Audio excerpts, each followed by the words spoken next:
Hello and welcome to Choreographic Devices Lesson 2. So this links in with the choreographic process because stage 5 of the choreographic process is to develop choreography, and to develop choreography we need to use choreographic devices. So just remind yourself what the choreographic process is. Lots of stages of the choreographic process. You should have a little gesture dance to remind yourself. Just take 10 seconds of the stages of the choreographic process.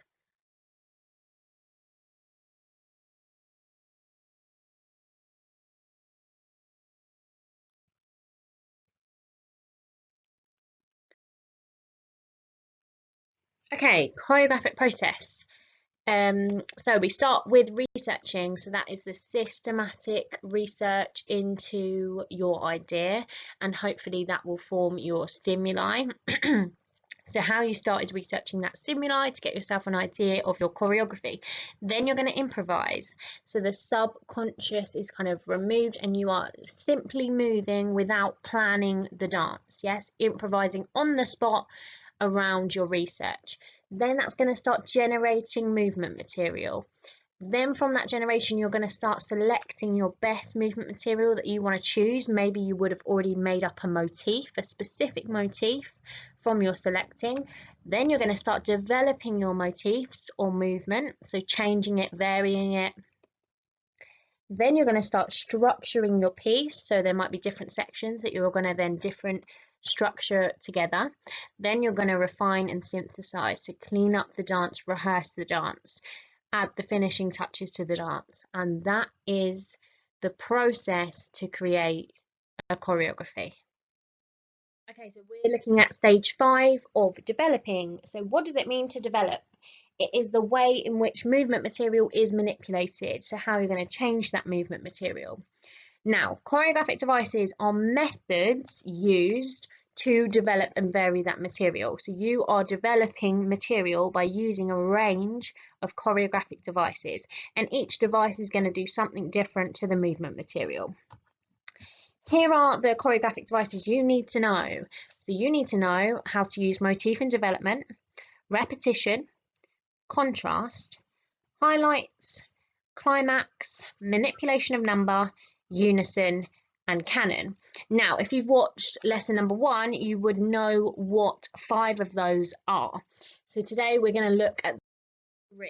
So just again to remind you of all of the choreographic devices: motif and development, repetition, contrast, highlights, climax, manipulation of number, unison, and canon. Now in lesson 1, we have already done repetition, highlights, climax, unison, and canon. So today we're going to look at the other 3. So contrast, manipulation of number, motif, and development. Have a go at defining these yourself. Try and work out what these mean, or use some of your previous knowledge to help you. Off you go, 15 seconds to do that.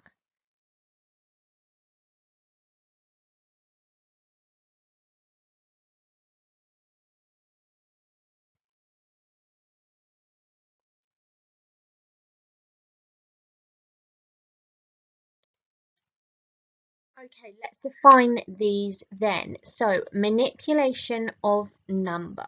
So when it says number, it refers to the number of dancers. So how the number of dancers is used in a group and how they're manipulated. So for example, say we have a trio and you're asked to use manipulation of number, it might be that a soloist performs something whilst the other 2 dancers are in a duet performing something else. For example, that would be manipulating the number of dancers, changing them into their groups.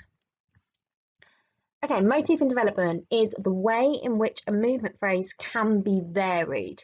So it's taking a motif, maybe a short phrase of movement of 3 to 4 movements, and developing and changing that motif in a variety of ways. And you can do that by changing the actions, the space, the relationships, or the dynamics. Okay, contrast is movements or shape that have nothing in common. So if you were to add a contrast to a motif, it would be selecting 2 different things and making it that they have nothing in common. They are contrasting each other. They are the opposite. Okay, Exam questions. We need to practice this knowledge in exam conditions. So whenever we look at an exam question, you need to unpick it and make sure you know what it's asking you. So describe a motif you could choreograph for your dance. Your answer should refer to actions, space, and dynamics, and this is worth 3 marks. First of all, you have to know what a motif is. Describe a motif. Yeah, you must know what that is. You could choreograph for your dance. This is a hypothetical choreography. This is going to be in section A of the GCSE paper. It's hypothetical. Your answer should refer to actions, space, dynamics. So you must know what action, space, and dynamics are and give examples. So this is the exact same example I've given if you've already watched lesson 1, but we'll go through it again just so we're understanding how to achieve those 3 marks. So you are referring to action, space, and dynamics. You are ensuring the motif is sequential, meaning it makes sense. You could visualize someone dancing that motif, or you could read it yourself and feel like you could get up right now and dance this motif. You also want to ensure, obviously a motif is kind of a short phrase of movement, and we're roughly aiming for 3 to 4 movements. So breaking it down, making sure I've got my action, space, and dynamics. So starting facing the side, which I have highlighted as an element of space, which of course is directions. I've changed my directions there. I'm facing the side. A smooth, which is how you do it, so a dynamic. A balance, which is an action. My torso tilted and I fall, which are more actions. And then I've given really specific, I've told them where I'm going, I'm forward, so I've given another direction, another element of space, onto a straight pathway, again another element of space. I recover by performing a swift, so I've told them how I'm doing it, roll, and I've added further detail on a low level. Of course, if I'm rolling, I've just told them what level I'm on a low level. And I finished with a soft arm circle gesture.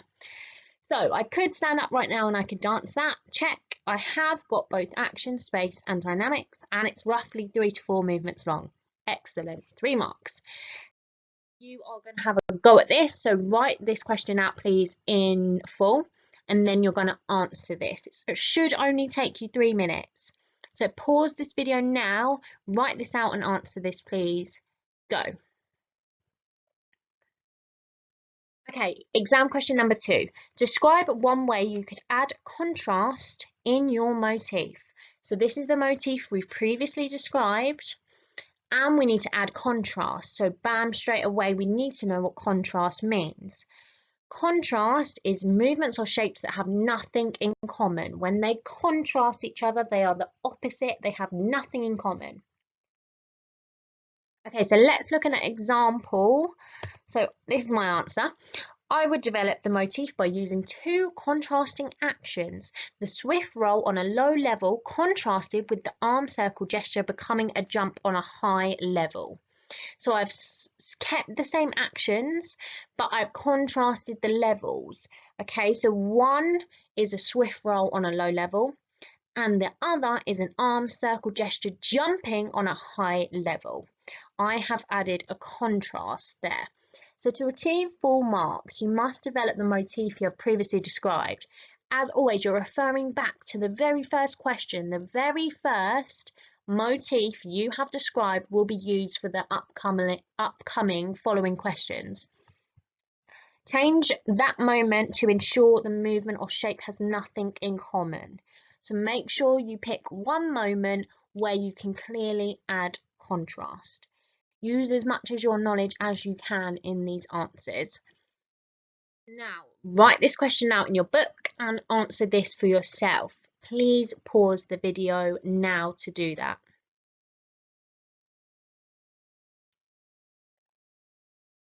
Okay, moving on just to the last couple of questions.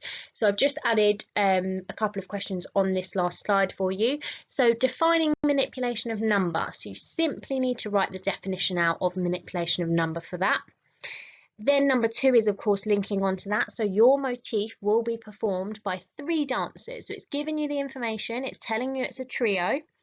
Describe one way you could use manipulation of number to develop your motif.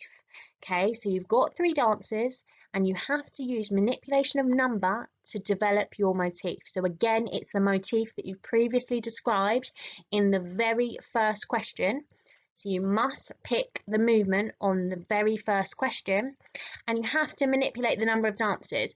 So it's telling you that you've got 3 dancers to work with, a trio. So it might be that you then change the motif that is 3 soloists, or it might be that you have a duet and 1 soloist. So you're changing the number in the groups to develop your motif. So again, I need you to write out these questions, please, and write them for yourself. So pause the video now to answer these questions.